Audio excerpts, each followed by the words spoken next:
Eid budget জিজ্ঞেস করাটা একটা ট্রেন্ডিং হয়ে গেছে মনে হচ্ছে। কে কার থেকে বেশি বাজেট বলতে পারবে, কে কার থেকে বেশি ড্রেস কিনতে পারবে, এটাই মনে হয় এখন ট্রেন্ডিং চলতেছে।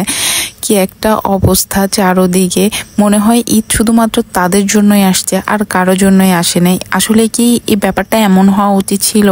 মানে চারোপাশে টিভিতে বলেন, ফেসবুকে বলেন, কোথাও ঢোকা যাচ্ছে না। ঈদ বাজেট, 20টা জামা নিয়েছি, আরো 10টা কিনবো। বয়ফ্রেন্ড দুবাই থেকে টাকা দিচ্ছে, ইতালি থেকে টাকা দিচ্ছে, হাজব্যান্ড ফ্রান্সে থাকতেছে। স্বাভাবিক, এক একজনের ইনকাম এক এক রকম থাকতেই পারে, এক একজনের হাজব্যান্ড এক এক জায়গায় থাকতেই পারে। তার মানে তো ভাই এগুলো কি আসলে তাদের ফ্যামিলিতে কেউ দেখে না? তাদেরকে শিক্ষা বললে ভুল হবে। কোনো বাবা মাই চায় না তাদেরকে খারাপ শিক্ষা দিতে, তার সন্তানকে খারাপ শিক্ষা দিতে। আসলে কে কার থেকে উপরে দেখাতে পারবে, কে কার থেকে বেশি ভাইরাল হতে পারবে, আমার মনে হয় এই ট্রেন্ডেই সবাই চলতেছে। সেজন্য যে যার ইচ্ছা মতো বলতেছে।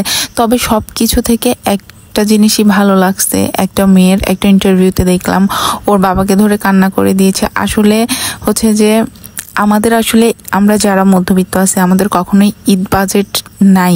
আমরা যতটুকু একটা বাজেট থাকে সেটার মধ্যে আমরা সবাই হ্যাপি। আমার বাবাকেও দেখতাম ছোটবেলায় কি সবসময় দেখে আসছি, আগে আমার জন্য জামা কিনতে পারলে হয়েছে খুশি। বাবা মা কিনুক না কিনুক, আগে আমাকে দিত, তারপর আমার ভাইকে দিত।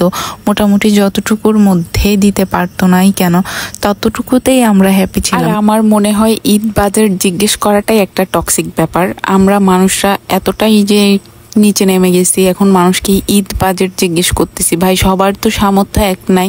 আপনার যার ধরেন বাজেটই নাই, তার সামর্থ্য নাই একটা জামা কিনার, আপনি তাকে যদি প্রশ্ন করেন তাহলে তার ভেতরে কেমন লাগবে এটাও চিন্তা করা উচিত। আপনার হাজবেন্ড ফ্রান্সে থাকে, সে আপনাকে দিতেই পারে 6টা ড্রেস কেনার টাকা, কিন্তু আরেকজন আছে যার সামর্থ্য নাই, তার তো 6টা ড্রেস কেনার সামর্থ্য থাকতে হবে। এখন সবাইকে যদি এই সেম কোশ্চেনটা করা হয়, আসলে মন মানসিকতাও অনেক খারাপ দেখা যায়।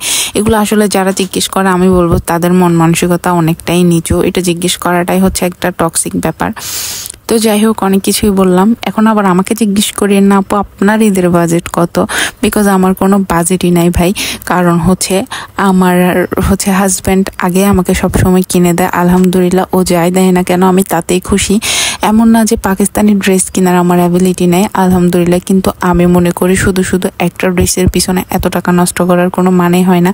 কারণ ছোটবেলা থেকে বাবা মাকেও দেখতাম আর আব্বাকেও দেখতাম সবসময় আগে আমার ড্রেসটাই কিনে দেয়। এই মেয়েটার মধ্যে মনে হয় আমি আমাকেই দেখলাম যে আগে আমারটা কিনবে, তারপরে আমার ভাইয়েরটা কিনবে, আর তারা কিনলে কিনবে, না কিনলে নাই। তাদের আসলে আমাদের খুশিতে তাদের খুশি।